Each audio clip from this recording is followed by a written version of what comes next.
If you are a real estate agent and you are tired of paying for ads that flat out don't work, cold calling, door knocking, all the same old stuff that just seems to be getting you stuck in a rut, well, this is the channel for you. We are three rockstar agents who have come together with over 50 plus years in the training and sales industry, and we are hoping to pass that knowledge on to you. So subscribe to the channel and get ready to learn. Let's get started.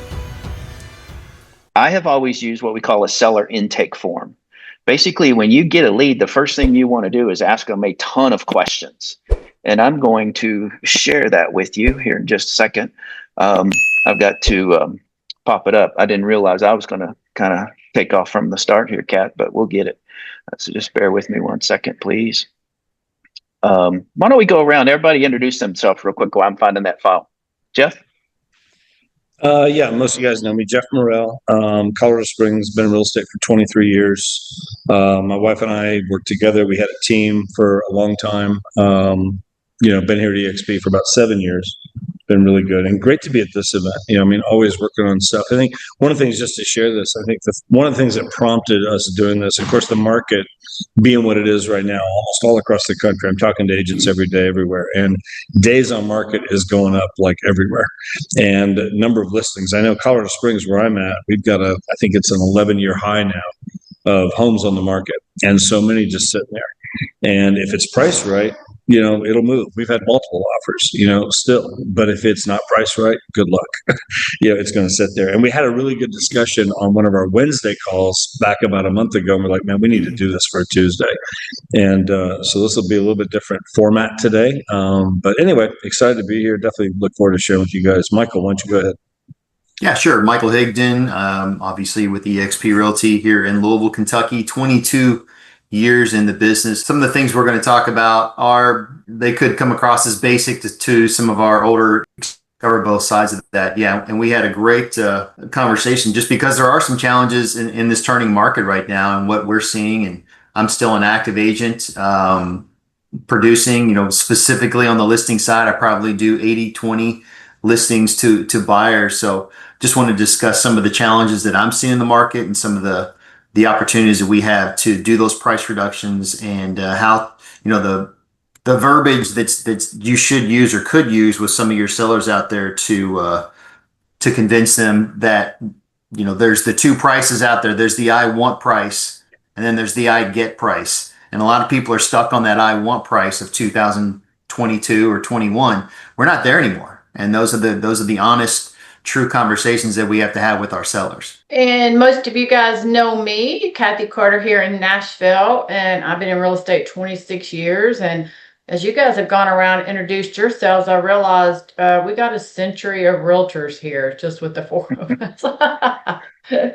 Oh, me old. But anyway, like I said, 26 years doing real estate. I was a manager broker at Keller Williams for several years, been at EXP now for about 8 years.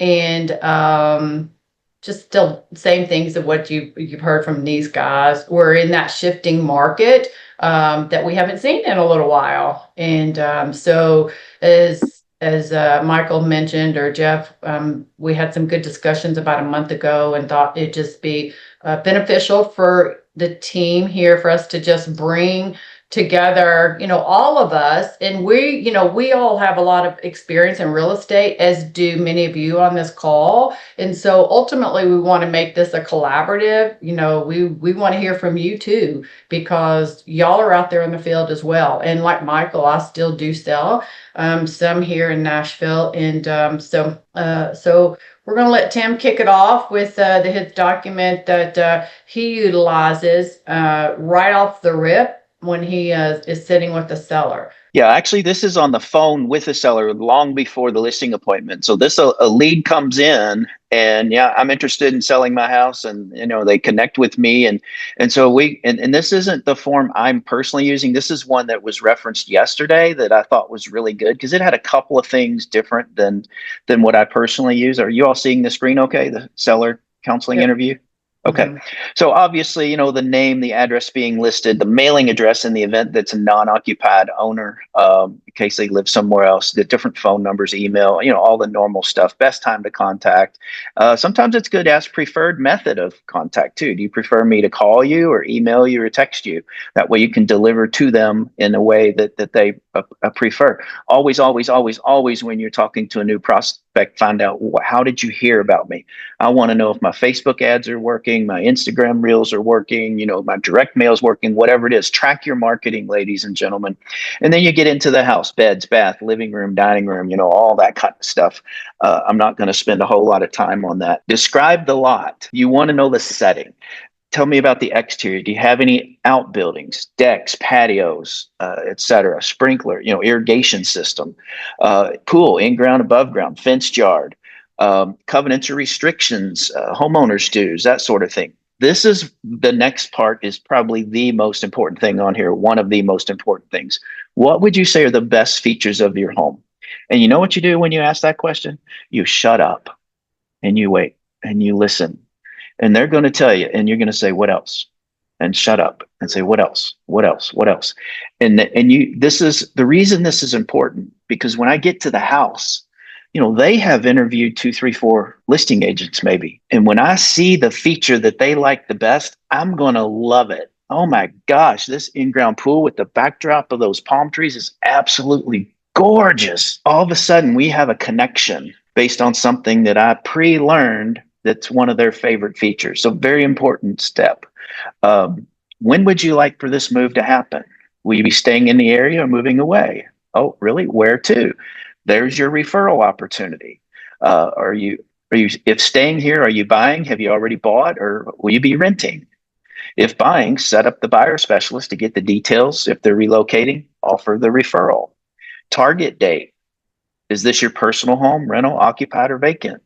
When would be a good time out to come out? And this is where you want to do an alternative close. I can be there, Friday at 3 p.m. or would Saturday morning at 10 a.m. be better?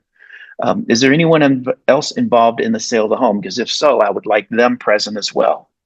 Have you done any upgrades since you've purchased? Are you aware of any repairs that might need to be done?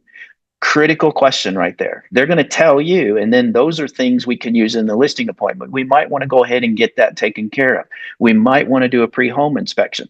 There's different ways. Everybody does this a little bit differently, so I'm going to glaze over some of that. But one of these examples might be, you might want to do and I'm going to say a commission of X, and I'm going to do these things for you, or X plus another 0.5%. I'm going to do all of these things for you. X plus 1%. I'm going to do all of these things for you. So a menu of commissions is really helpful, and it'll differentiate you with somebody that's just going to come in and say, I need this percent. And I'm not talking percentages purposely, and you all know why. But, we may pay for a pre-home inspection for them. We may pay for staging. We may pay for drone shots and professional photography and so forth on our hiring. Give them choices when you get there.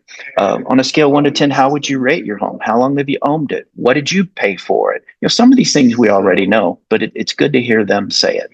Have you had a recent appraisal or market analysis done? Why did you do that? It was a refinance. What was the value? Do you have an idea what you think the home will sell for? And some of them will push back on this and say, well, that's why I'm talking to you. Say, yeah, I get that. But, you got neighbors. You're in a neighborhood. Is there a similar house that's like yours in the neighborhood that sold recently? And if so, what did it sell for? Try to pull that number out of them. How do you arrive at that number? We talked a little bit about that already. Do you know what your approximate mortgage balance is? Some people say, well, why do you need to know that? Well, that's a great question. Do you know the most expensive part of selling your home? You all know what it is? Most of you are saying real estate commission. It's actually the payoff, paying off the current mortgage. The reason I need that balance, when I was doing short sales, I needed to know it. So if I was going into a regular listing or a short sale listing, because there was CDPE paperwork that I needed to bring on a short sale. But now I just say, well, I need to know the mortgage balance because when we get together, I'm not just going to show you what I think we can sell it for. I'm going to show you what you're going to net. I'm going to bring all the title costs, all the appropriate, the normal, typical seller expenses in our market and show you what you're going to walk away with. So that's why I need that number. Is there a second mortgage, any other liens, et cetera? You need to know all that. to prepare that net sheet. I'm licensed in 3 states. In Alabama, that's a requirement. I have to do that. So the states that don't require that, you should be doing that. If necessary, are you prepared to bring money to closing? Short sales, we don't see a whole lot, but obviously, if you've got a rough idea of what it's worth and you see what they owe, then you may want to talk about that. You may want to wait until you get to the house. But on a scale 1 to 10, how motivated are you to sell? What would it take to get you to a 10? Do you plan on interviewing other agents? Oh, really? Okay, who? And sometimes they'll tell you, sometimes they won't. But I want to know what my competition does. I'm going to research them before I go out. Since you're interviewing agents, I want to go last. And I would like you to make me a promise. We're going to be putting a lot of time and effort in getting ready for our appointment. And I'm going to show you some things that no one else can do. So would you do me the favor and not list your home with anyone until you've heard what I offer that no one else can offer you? Is that okay? Will you do that? One last question. If everything sounds good and the price is acceptable, will you be open to putting your home on the market when we come out Saturday at 10 a.m.? So is anybody doing this? Show of hands. Those of you that are doing it, you're well prepared. You've got expectations. You know what they think it's worth. And ladies and gentlemen, you shouldn't be walking in with a CMA. You should be walking in with data. Because I don't want a CMA with a preconceived notion of what I think it's worth. I haven't even seen the house yet. That wouldn't be fair to them. CMAs are becoming a thing of the past. And you can even say that, agent that brings you a CMA, that's based on historical data. We're in a declining market. If we price it based on values 6 months ago, we're already in a losing battle. The market's already passed us by. And for those of you on the call, I'll stop the share now and we can get back to this. But those of you on the call, most agents I talk to we're in a buyer's market now. It shifted about 3 months ago. If I listed the house 3 months ago, 4 months ago that I listed 1st of July, I would have sold it in a week or two. It took 40 days to sell it instead. Inventory sitting. I'm seeing price reductions on a daily basis in all 3 markets that I work. And all the agents I'm talking to are saying the same thing for the most part.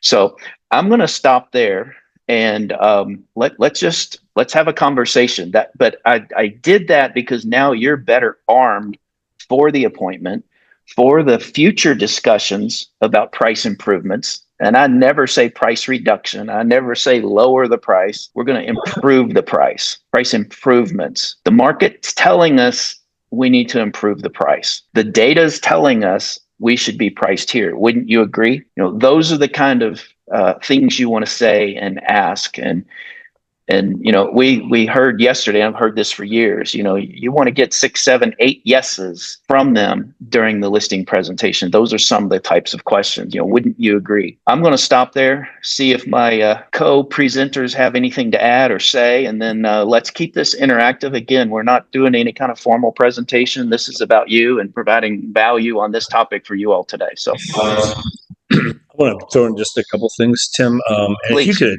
can you attach that file? Can you upload the file into the chat if you have it there? I think so. For people to have, that'd be great.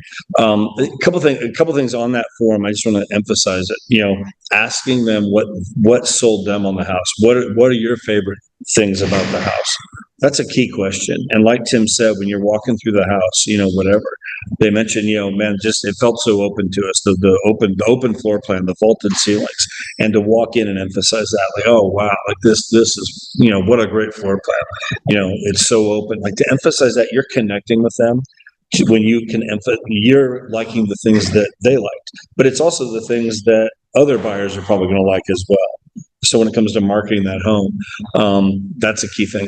But then also, and I learned this early on, I remember I was probably my 3rd or 4th listing. I remember this, and did not ask that question what they thought it would sell for, because I walked in armed and ready. I got these comps, whatever my comps were, like 500 to 550, and I remember when I'm there, and they're thinking like 750 to 800. I was so far off, I didn't even pull out my forms. I mean, I had to go rework that thing, get my broker involved. I'm like, oh my gosh, they're going to shoot me if I even bring up these companies. I had to rethink it all and look at it. And so anyway, to ask that question, to get a feel for what they're thinking before you walk in the door. Now, again, they might be way off.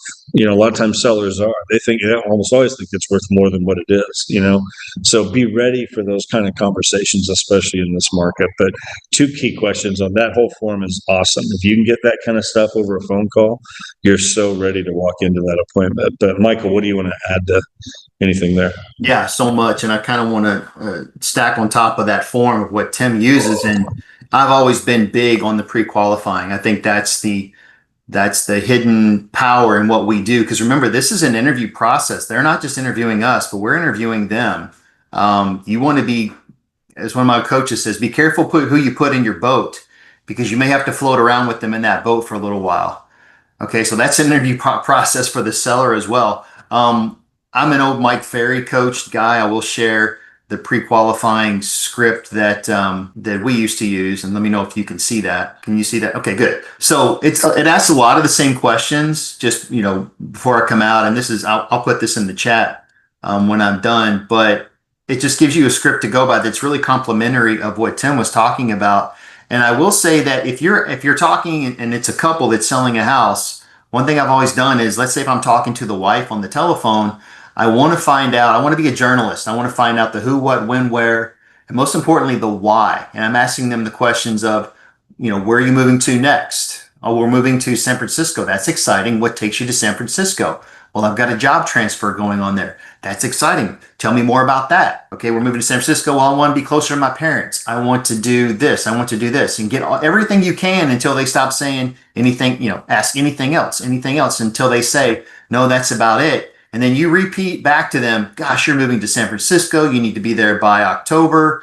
You're moving for a job transfer. You want to get closer to the family. You love the coast out there. That's a lot. Can you do that without selling this home? And then they had, well, no, we can't. Well, then we have a lot to get taken care of by October. So you set the appointment. When you go on the appointment, if it's a couple and you talk to the wife on the phone, gear the questions that you ask the wife to the husband and say, hey, you know what? I had a chance to talk to your wife prior to us meeting, and I just want to go over a couple of things that she was talking about. She said, you guys are moving to San Francisco, correct? He's like, yeah. She said, for the job transfer, for the coast, for the golf and the family, is there anything else? He's like, well, yeah, I'm a huge fisherman. I want to be on the coast to go fishing as well. Oh, she didn't mention that. So fishing. And then you ask him the same thing, and then you're telling a story. So you want to do this, you want to do this again. Can you guys, accomplish all those goals of moving out to the San Francisco coast without selling this home? And then they say, well, no, we can't. Perfect. And that's what I'm here to help you do. And then you dive deeper into, because then you have the why. Without the why and knowing what their motivation is, the pricing's never going to matter. I mean, it matters, but again, because you can use that story later on when you're getting that price reduction. Guys, I understand the market's telling you this. Another technique I use when we're selling a home is like, look, we want to get market value of what the property's worth. And they may think it's $500,000. And you're going back and forth. That's fine. We can list it for this at $500,000. Mr. Seller, what would happen if we listed the property for $1 million? And they look at you and they're like, well, absolutely nothing. So you know what? I agree. It's probably way above what the market's going to allow a buyer to pay in this market. Now, on the other end, what happens if we list this property for $100,000, Mr. Seller? They're going to say, well, people are going to, bar the door. The offers are going to come in at probably 100,000. I said, probably more. You think 200,000? Yeah. Maybe 300,000? Probably. I said, so do you think they could come in somewhere in the middle between 100,000 and $1 million based upon what the buyers believe the property's worth? And they're like, yeah. So I don't determine value, Mr. Seller. I can never take credit for when your property sells above market value. And I can never take the blame for when the market tells you it's going to sell below. So our job as a real estate agent is just to find out what the market value is and market that out there and see how the market feels about that. Well, I was just going to add what Michael was saying, and you basically said this, Michael, but I always tell my sellers that, and I like that verbiage that you just used, but I always tell my sellers as we're in that pricing discussion, the market ultimately is going to determine what your price is. It's not me, and it's quite frankly not you. It's the market. And then I loved how you just sort of wrapped that up. But I specifically will say that, to the client. I've used an old fishing analogy for years, and I know it's kind of cheesy, but it works because I'll see that light go on above their head.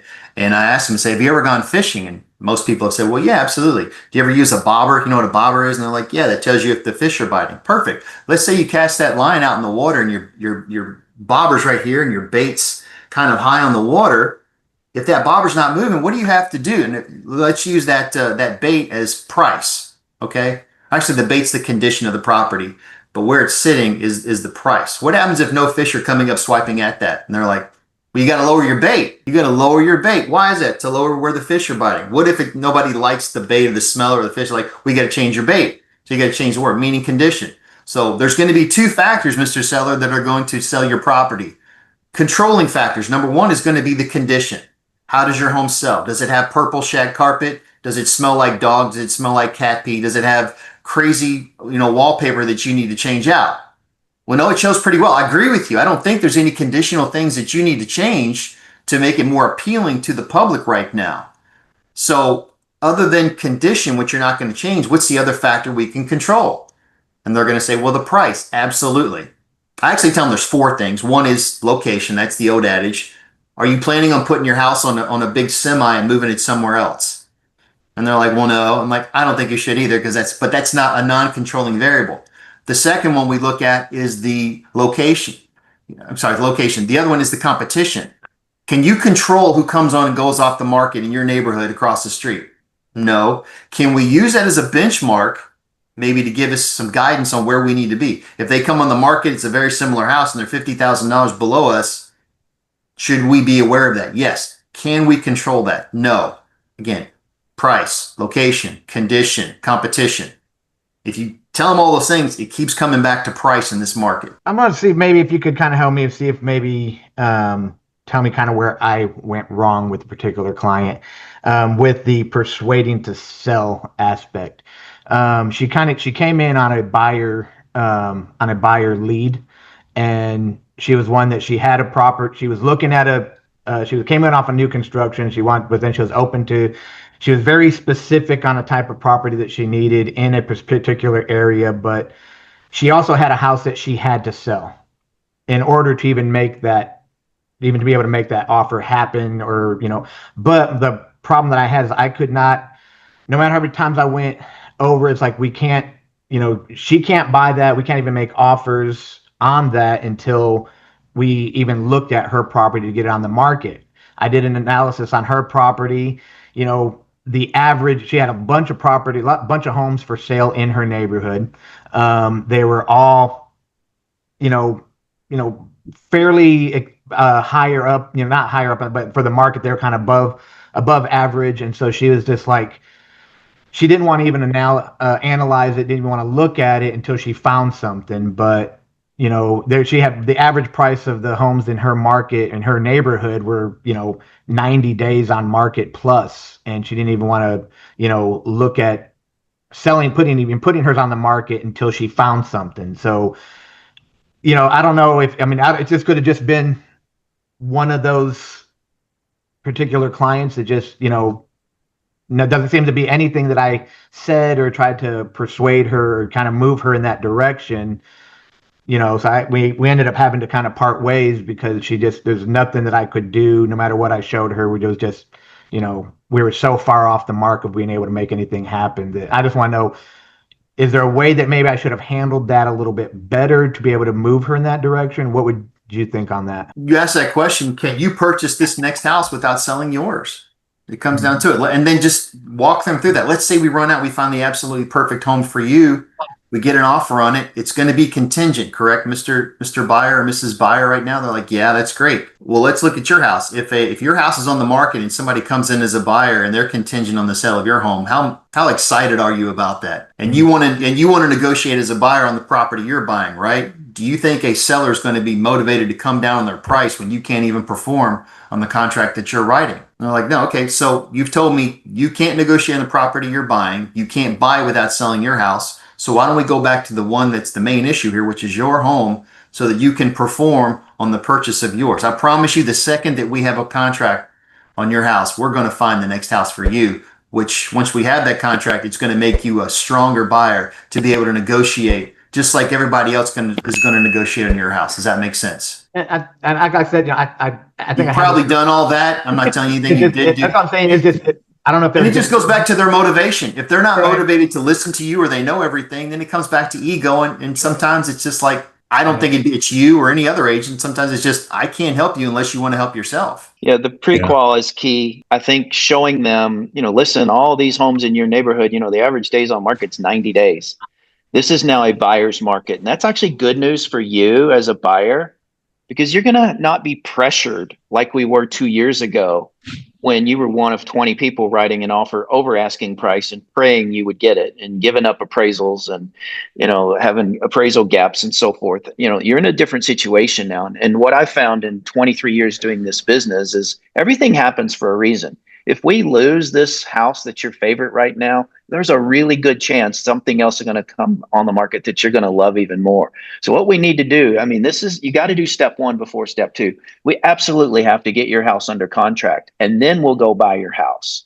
Otherwise, you're not going to be attractive. Yeah, we can try to do a contingency. And if you'd like me to do that, I'll do that. But be prepared to lose it, because a buyer that does have cash or is pre-approved or doesn't have anything to sell can come in and just kick us right out. So let's not get the cart before the horse. Let's get your house on the market at the price where the market's going to want to buy it, not these other yahoos in your neighborhood they're just sitting on the market. There's your proof it's a buyer's market. Those people entered the market thinking it's still 2024. Well, it's 2025 in July. The year's half over.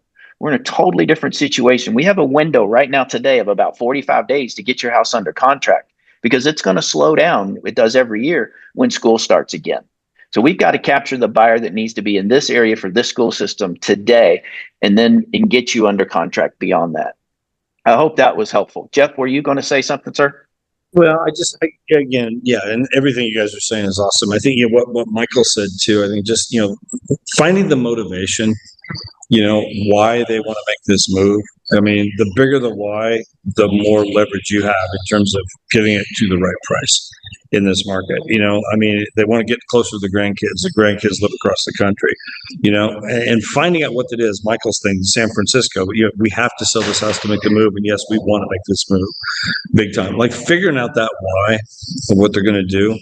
And then using the net proceeds, because here's the thing. Sometimes what I'm seeing right now, there's so many sellers. Again, they're still living 2 years ago, and they want this amount for their house when realistically it's going to sell right here, and they could sell it right here and net what they need to net to make their move. But they're stuck on this price. And sometimes I've had these conversations with sellers. Well, how much do you need to be able to move across the country to be with your grandkids? Well, we need to sell it for $700,000. No, that's not what I asked you. How much do you need to make that move?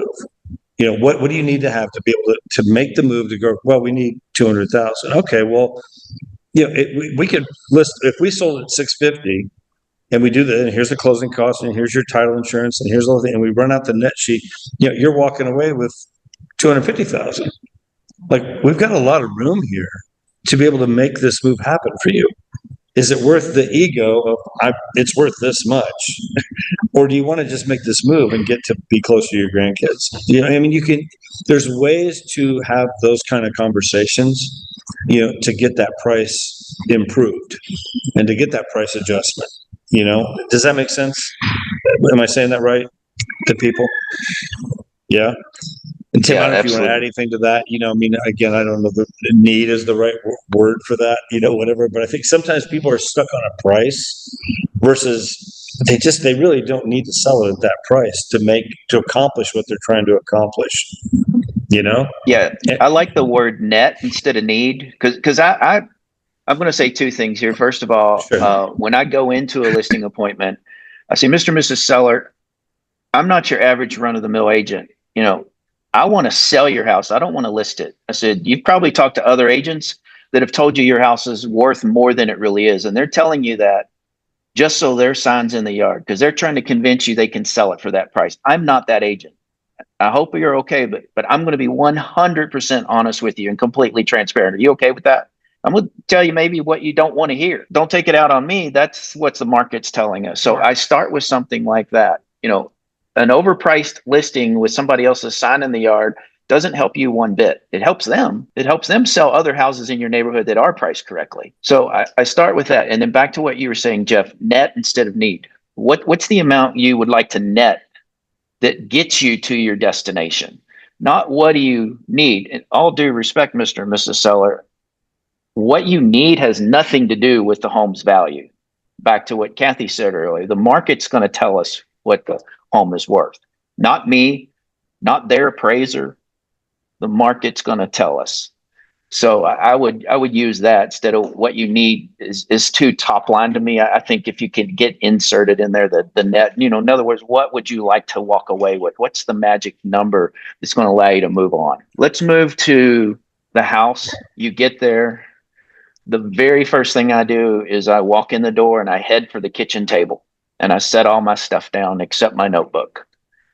And everybody can chime in here, and then I go back to the front door. I say, I want to experience your house the way a buyer would when they're looking through it. Let's go back to the front door. And I always go in a clockwise direction because some of these houses are pretty big and I want to remember what room is tied into what room. So if I do the same thing every time, first floor, clockwise from the front door, go up the steps, clockwise upstairs, down the basement. If you got basements, clockwise. So be consistent.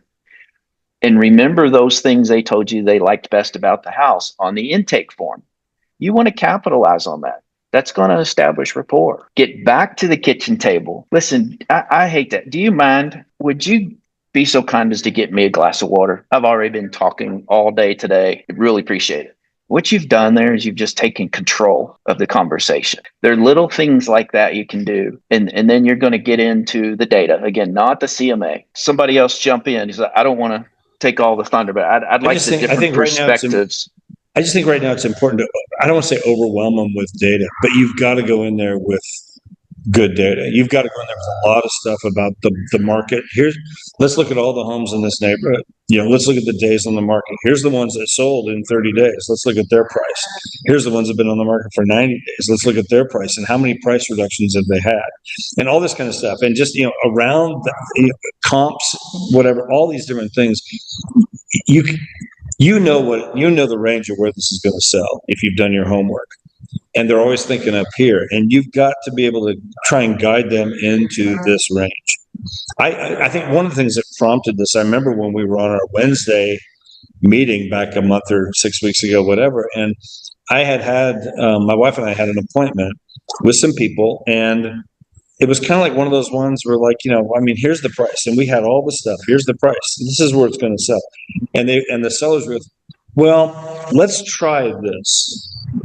And I told him, I said, I just told him, I said, I got to be honest, I'm not your let's try it guy. I'm just not in this market. Here's the thing. We could try it.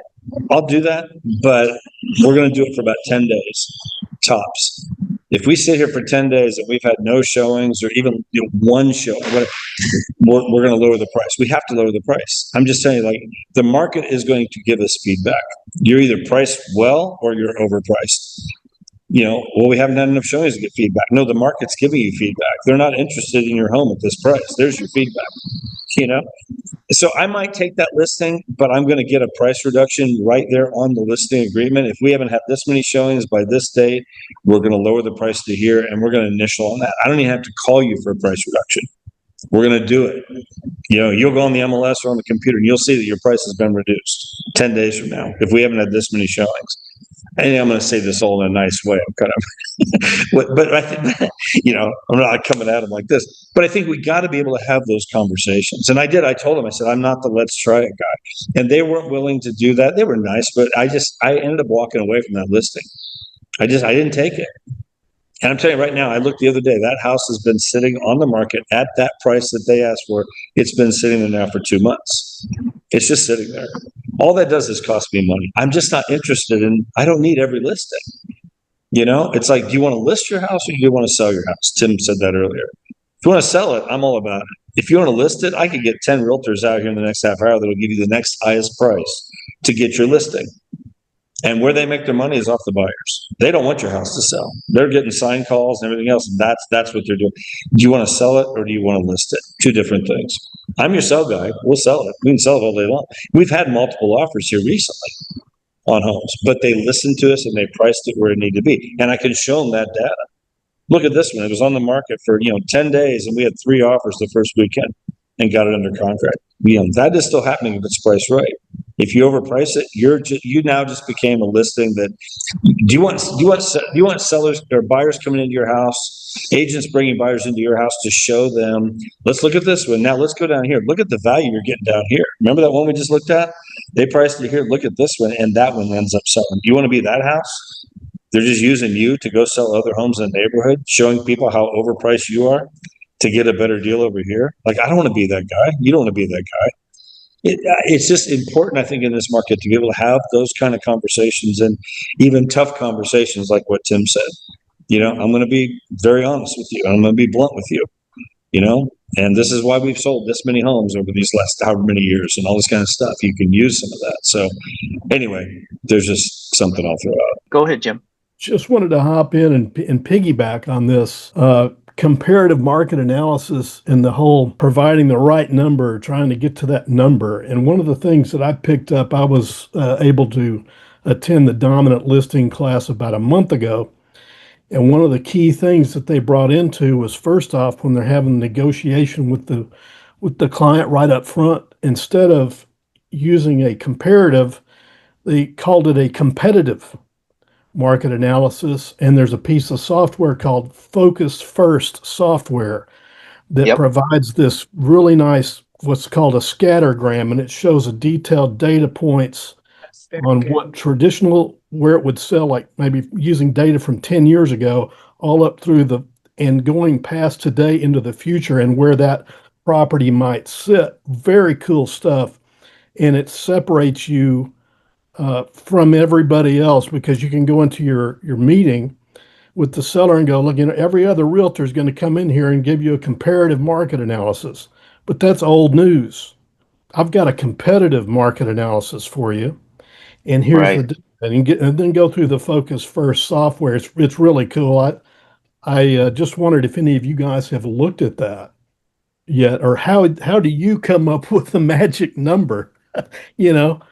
Other than Well, it's harder data. without a tool like that. And I appreciate you bringing that tool up. Jeff and I decided we weren't going to talk about that because we haven't personally used it, therefore can't endorse it. But I appreciate your endorsement. No, that's No, okay. you're good. If you bring it You're up, good. that's fine. I just Have don't you ever used want it, Jim? to. You're using Focus First? I've been looking at tutorials on it. I haven't purchased it yet. It is a purchase, so I'm thinking about it, but it's really it's quite in depth. And basically what he's talking about, it has the ability to go back 2 years or whatever date range you want to give it. Here's everything that happened in the past. Other agents are going to bring in a CMA and they're going to show you what happened, those comparables, those sales. Well, if we're in a rising market, that does you no good. Then you're pricing your house too low. If we're in a declining market, that does you no good because you're going to miss the market. You're priced too high. What this tool does that he's talking about gets you both the history and the future. And it's got some AI built into it where it actually does a predictive analysis about what's going on based on the actives now, how long they've been on the market, how many price reductions they've had, and so forth. So jot that number down or that name down and evaluate that. But I'm not endorsing it. I haven't used it, but it looks like a phenomenal tool. And back to what Jeff said, that his last comment is why I said, remember, I told you I'm going to shoot you straight. That's when I bring up the sign. That's when I say, I'm not. I put way too much money into marketing my homes to take an overpriced listing. I'm not your guy if you just want to put it on the market. Oh yeah, I mean, I always say, my sign in the yard for a long period of time is only me advertising myself as being an incompetent agent that can't sell your home. So it's it does me no good to sit out there too long.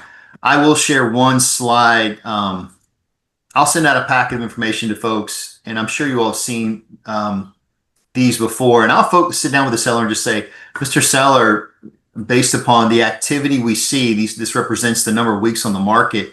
Our National Association of Realtors says you should have anywhere between 4 to 7 showings within the first 2 to 3 weeks being on the market, or 1 offer.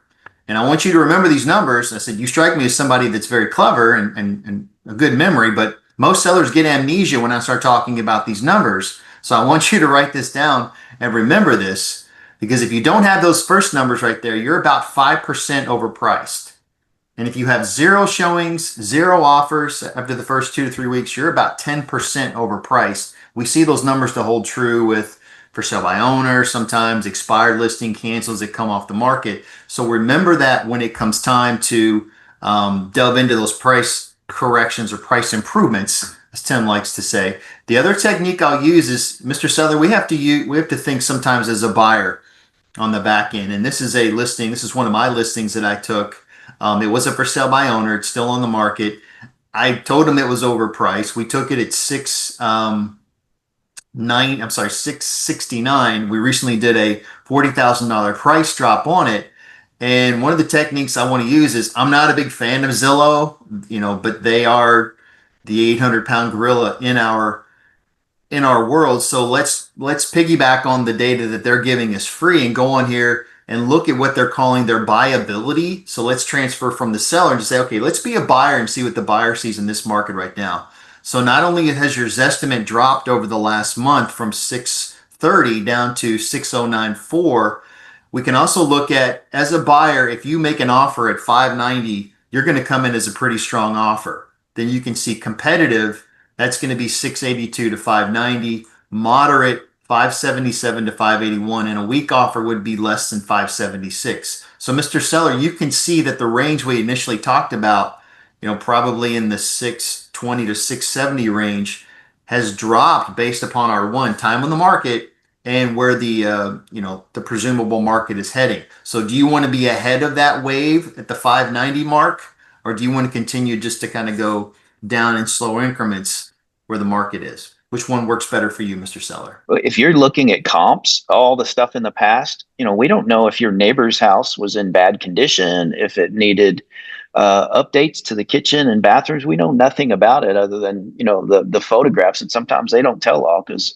a lot of times agents leave off photos on things the home needs. So you don't have that data. So we have all that historical comparable solds, but we really have no knowledge of the house. So another thing that's smart to do, if you have time between the initial phone call and the appointment, is go look at all their competition. You can go through every house in their market, 5 minutes each, and see every house in their neighborhood in an hour, and write down things that you remember about that house that really stood out. Because chances are maybe those sellers they've been in that neighbor's house, and for you to say, oh yeah, that house with the red fireplace, whatever, just come up with something in every house that's memorable that you can talk about, that's showing your stuff. Yeah, I've been in every one of those homes. They can't tell you anything you don't already know about and they try to do that. I've been on many listing appointments. Well, so and so sold their house down the street for blah blah blah blah blah. Yeah, but it was 3,000 square foot. We're at 2,200. It had 4 beds, 3 baths. You have 3 beds, 2.5 baths, et cetera, et cetera. So do your homework. Go in with the expert. Go in with the knowledge. And one thing I want to come back to that Jeff made me think of is one thing, and I hadn't heard this before, but when you're looking at price reduction, we heard this yesterday in class, the 1521 plan. If we haven't had 15 showings in 21 days, if 15 showings happens and we have no offer, or 21 days has passed and we've had no offer, we have a problem. We overshot the market. That's when it's time to discuss a price improvement, even if they did what you told them to do, and set that expectation up front. If we don't have 15 showings and get an offer, or 21 days has gone by and we have no offer, we've missed the mark. We're going to have a serious conversation about, okay, the market has changed even since we listed it. It's time to talk about an improvement in the price. That leads to some good questions, Tim. Like from an objection handling standpoint, seller, you'd say, you keep wanting to drop the price. Well, you just want to give my house away, or all you want to keep doing is dropping the price. How do you handle those objections from a seller? So remember when we first met? I said, I'm always going to be 100% honest with you. And sometimes you're not going to like what I have to tell you. This is not me telling you. This is me interpreting the data. The buyers, 15 buyers came through and not a single person made an offer. 3 weeks on the market. Look at all the data I brought, and assuming you're bringing data in about, how many views it's had on this website and this website. As you can see, I've done my part. And as you told them in your little spiel there, I can't be responsible for selling it over ask or below ask. The market is going to determine our price. So all I can do is give you professional advice based on what I'm seeing the market tell us. I've used sometimes too, just even like, what their monthly payment is, what's your monthly payment? It's about 3,000 a month. So let's say we sit here 3 more months, there's $9,000 more in payments that you're not getting back when it sells. Most of that's going to be interest, whatever. We could drop the price right now by 6,000 and get you out of here. And again, accomplish what you're trying to accomplish. The other thing too, and I've subscribed now for probably the last 3 years to Keeping Current Matters. And I can definitely recommend that one in terms of just good graphs and charts. It's more from a national standpoint, but they also have a local service as well if you want to look into that. But it's pretty inexpensive. I don't know, 40, $50 a month or something, but great for, blogs, great content that you use for videos that you're doing, that kind of stuff. But, every week they're putting out stuff right now about pricing and stuff for sellers to hear, and the days on market going up across the country and different things. I was just looking, there's this right here. I'll just share the screen real fast. Like this was just one from this last week, price reductions are on the rise. And just, again, to go in with that data, it's like, don't shoot the messenger. Like I want you to get the highest price you can. The more money you make, the more money we all make. I mean, whatever, I'm taking money out of my commission too, the lower this goes. And that's just how this works. But it's like, but again, to interpret the data and help them see the data, and to walk in with different charts and graphs and tools. And, you can take a lot of stuff now, put it in Chat GPT. I did that the other day and it came up with charts and stuff, based on info. There's lots of stuff that you can do to help them understand the state of the market. Because I'm telling you, most of these sellers are living in 2022 and 2021. That's where we're at right now. And that is not the market we're in. We all know it. Guys, this is opportunity. I love a bad market. Question, it is. That's a good point. It really is. It's a way to capture some good market share and be a hero. But I think too, just even, I don't know. Well, there's different guarantees you can do. I don't want to get off on that. What kind of questions do you guys have? Anything? I just had a question. Hello. Yeah, Hey, Marcelino. Hey, so I was just wanting to know if you, I've been listening that Aaron Novello, he goes through a way of when he's talking with with the sellers, like, look, based off of the information that I've provided you, we're taking off our seller's hat, we're putting on our buyer's hat. If you were to buy this home all over again, based off of what that has been, on the market sitting there for 90 days and what is sold in the last, month, where would you feel, comfortable about making an offer on your home if you were to buy it all over again? And he goes through that way. So then they kind of be like, well, if I have to buy it again based off of this stuff, he's like, well, that's going to be the same thing when you go to buy your other home. You're going to be coming to a realtor, a professional like me, if you're staying around here. We're going to provide you that same information so you can make a good idea of where you want to make an offer on that future home. And so the buyers that are coming here looking at your house, they're going to be doing the same thing. I just don't know if you guys have, ever used something like that just so they can, be like, okay, I'm in a buyer's mindset.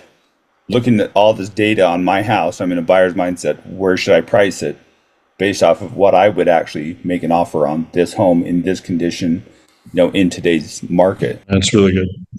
Can I piggyback on that? Yeah, go ahead, Sean. Marcelino, I take that same advice. I tell you, my best tip, if I'm meeting with the seller I know is not realistic, is I'm going to actually physically go show them a house in their neighborhood. Let's say, if this was you, are you still at 600, or are we now more realistic at 550 or whatever it is, to have that conversation? They can get their mind around it, because most people think their house is worth way more than it is. It's just a natural thing we all have. And we need to break that down a little bit. And they realize, wow, this house is nicer than mine. Maybe I'm not so realistic. It tries to lower that bar a little bit. I love that. That's a great I do tip. this. 100%. Yeah, it really is. That's powerful. I don't think I've ever heard anybody taking someone to another house within the neighborhood. That's amazing. I schedule it right after my listing appointment. I schedule it right after. And I only do that at certain markets. Like, this market's a good market for that. So we're all going to get out. I do it 1 hour after I schedule mine with them. And then we're going to walk it. You're the buyer now. Do you really feel your house is X when you can get a lot more for Y, or whatever that is? It moves them. We're trying to move them to be realistic. If you preview the other active listings that you consider competitive properties, you're going to be able to intelligently talk about those houses. But if you do need to sell them on it, or if they need to see it themselves, and a photograph of their kitchen compared to their own kitchen doesn't do it. I love that idea. I've not done that, Sean, but that's an awesome idea. Yeah. Jeff? Well, I was going to say, even to take 4 or 5 like comparable listings, like in their neighborhood, in their area, whatever, like the full listing, all the pictures, everything, and take that with you, or have that ready on your laptop to just show them. And let's look Yep. at these, to really compare their home, just to help with that. I think too, just to add something more, to have these conversations, like it's typically either a buyer's market or a seller's market. It's very rarely is it balanced. It's one or the other. So you're going to win on one side, you're going to pay a little bit more on the other side, or vice versa. It's like we all want to win on both sides. But the same way, you're going to get a great deal when you buy. Whatever. If we're going to help you over here on the buy side. You might take a little bit of a hit over here on the sell side from where we were a year ago, or whatever. But you're going to win over here. It's hard to win on both sides because it's either a buyer's or seller's market. Right now, it's a buyer's market. So you might take a little bit of a hit on the sale, but we're going to get you a good deal over here on the other end. And so, again, just having these conversations. Going with knowledge, going with data. The data will tell the story, so you don't have to. If the customer's intelligent, they'll figure it out. You just got to lead them to the point where you need them to end up based on your professional expertise. So.